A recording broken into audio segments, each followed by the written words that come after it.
my son.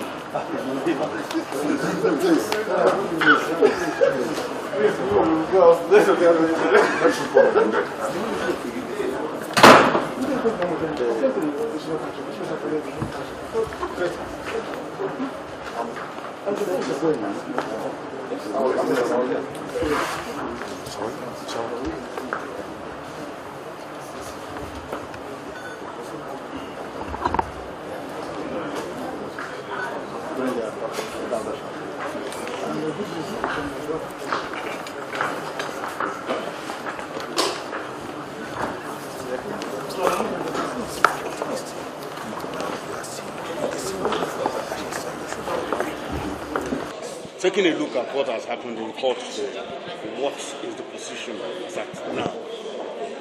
Well, as you all observe, today the motion seeking to quash the charge was moved, and we also adopted our counter affidavit stating that they came on the wrong side of the law, and we take steps to bring to the attention of the court the relevant provisions of the law that suggest that this charge is well-founded and it is filed appropriately and filed at the right place and in accordance with the extant rule and the law that guides the procedure of this honorable court.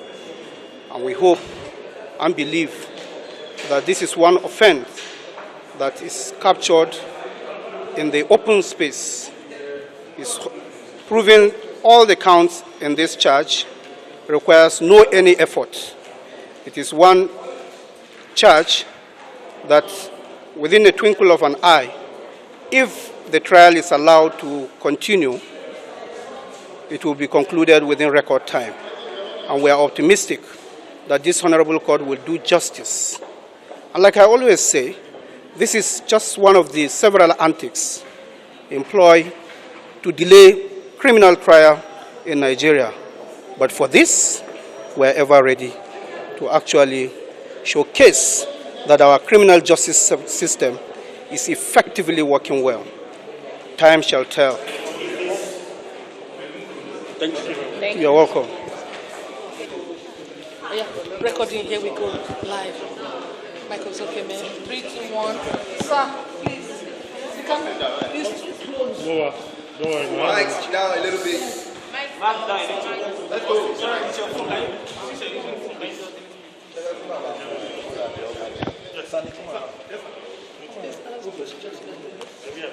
Remove your face mask. Sir, for the benefit. I want to know the reason why your client is here. Sir, for the benefit of Nigerians, could you tell us exactly what happened in court today? Briefly, sir. Sorry? Briefly. If you don't want me to talk, I go. What do you mean by briefly? The long-awaited application. Okay. Those two applications. No. What does that mean? Why do you have to put that rider? If you want to go, you go.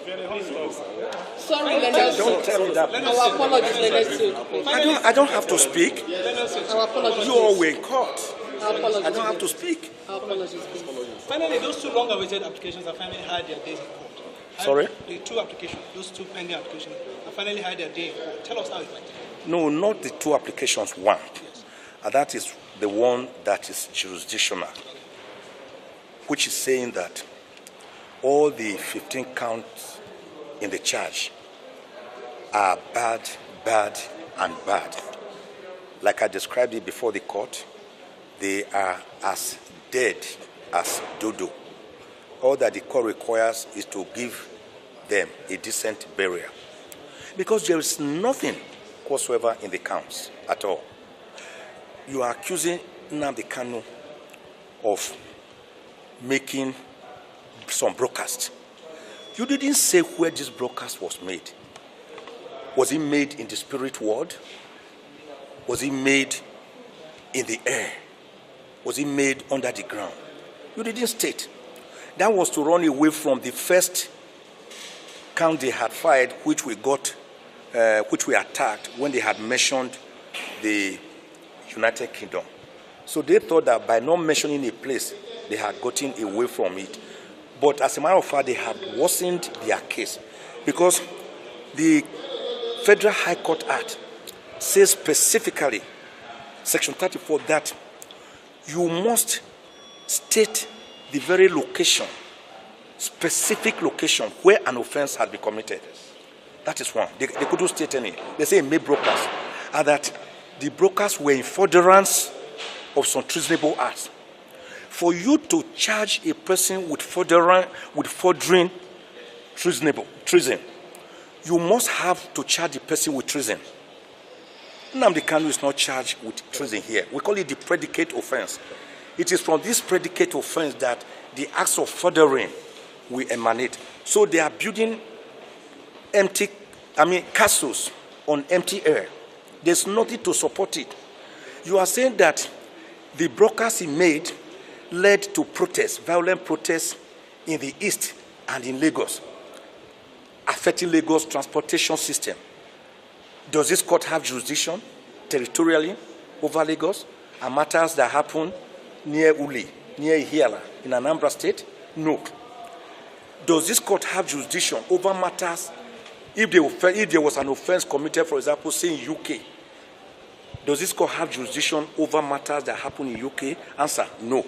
Because this court cannot exercise jurisdiction on matters within a sovereign land, another country that has sovereignty under international law.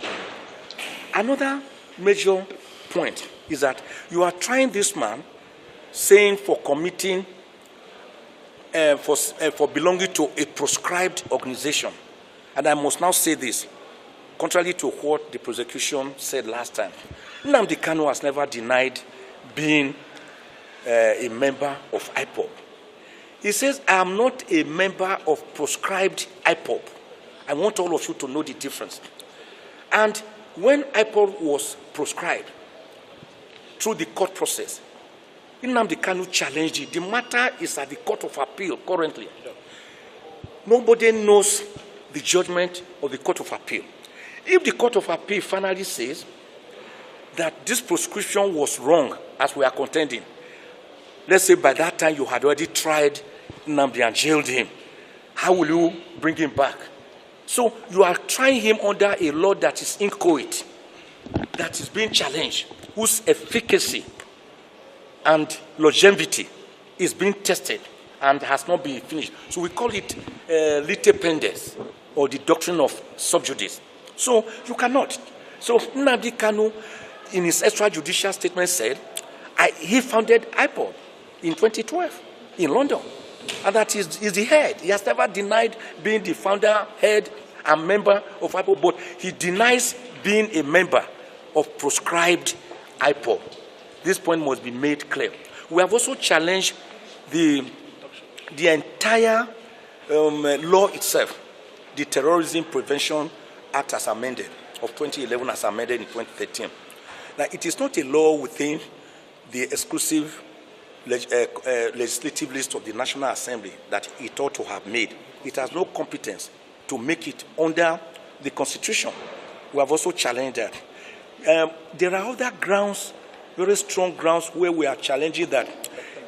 For example, you brought this man, you abducted him by force, you tortured him, you captured him like a common criminal in Kenya. A British citizen who had gone to Kenya voluntarily, you captured him, you abducted him, and you rendered him to Nigeria by force without going through any extradition process. And all the laws governing this matter, like Article 12, sub 4, Article 34 of the African Charter on Human and People's Rights, like sections 4 to 6 of the terrorism and other acts within the Commonwealth jurisdiction, and even Part 5A of the guidelines issued pursuant to the African Charter on Human and People's Rights, say that before you can try a person for an offense, you have to show that the person was rendered freely and voluntarily, lawfully, to your country from the country where he was, maybe as a fugitive or as a visitor. But Nnamdi Kanu was captured in Kenya and brought here extrajudicially to Nigeria to face trial. that cannot make any count based on that to stand. It is like saying that you can destroy a person ahead so as to have the chance to try the person. So we raise some very fundamental steps. And in any case, in any event, the entire 34 grounds that we filed, the entire affidavit and a better affidavit, including points of law, they could never deny any of them.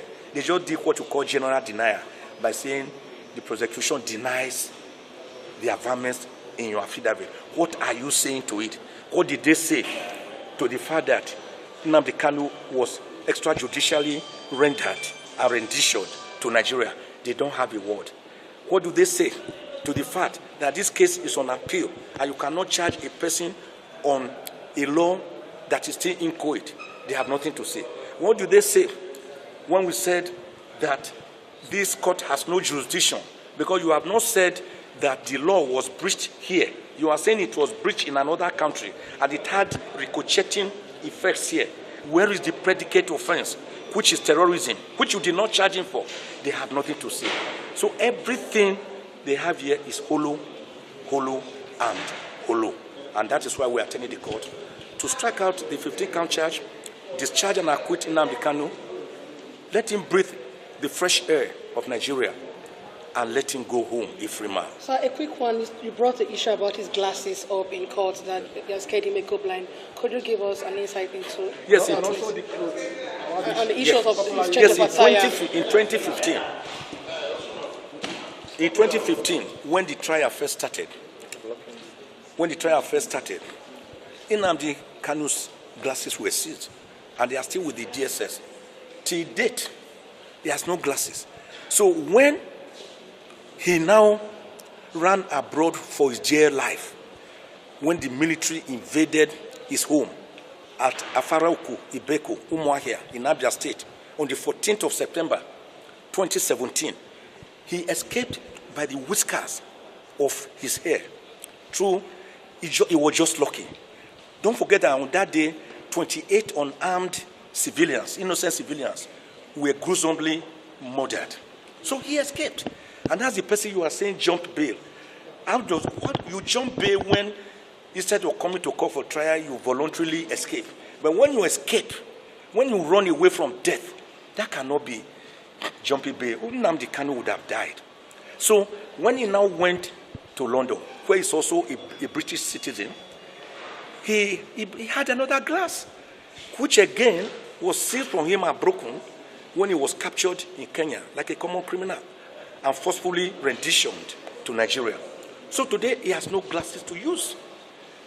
So the court now has ordered the DSS to ensure that he gets his glasses. Then on the issue of clothes, Ifeanyi here, Ejiofor, and the younger brother of Nnamdi Kanu and others have taken clothes to him 3 times. And they will refuse to take the clothes. It's today we are hearing for the first time that the reason is that one of the clothes had the motif of a lion. That is a lion. We all know this Ishagu, this Igbo clothes. I have some of them. Some have elephant, lion, tiger, giraffe. Some have cock. Some have antelope. So it wasn't meant to intimidate the court or to make any point. So we are hearing today that they won't want that kind of cloth. And the court has made it clear that it is better, instead of wearing a cloth that has that motif, he should wear plain clothes. The design of which is still left to him, it should be plain. It could be black, red, white, green, yellow, sky blue. It doesn't matter. And we also agree to that effect. That from now onwards, the cloth we give to him will be plain clothes. We didn't know that was the headache of the DSS. According to what the director said, he said it goes against their procedure. And Nnamdi Kanu, like the obedient young man he is, he nodded and told the court that I agree. I will do as you have said. So it wasn't really an issue at all. But I think, to me, That was a red herring to escape from the fact that they have continuously breached the orders of this court to allow him have his clothes.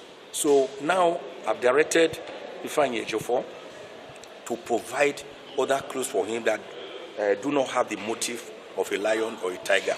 So it could be another designer wear if he has another one, because he has been using one cloth since June last year. That is not good for any human being. The repetitiveness alone is itself a problem. When you continue to wear the same cloth, it is not good for his psyche, it's not good for his psychology, it's not good for his mental health, it's not good for his physical health, it's not good for his psychological health, it's not good for his spiritual health. And today, I believe that the Director, Legal Service of DSS, who was in court, will carry out the instructions of my Lord when we bring a different set of clothes to him. Thank you very much. I want to just say this finally, that we had a wonderful day, and that the finger of God in Exodus 8:19 is on this matter. I want to emphasize Lamentations 3:37. Who is it that speaketh, and it cometh to pass, if God has not commanded it? I want to again put forward Genesis 18:15, which is replicated in Jeremiah 32:27. Behold, I am the God of all flesh. Is there anything too hard for me? We have handed over this case to God, and God, that same God who parted the Red Sea for the Israelites to pass through and close it against Pharaoh and his Egyptian terrorists, is still alive, healthy, and well on the throne. Thank you very much.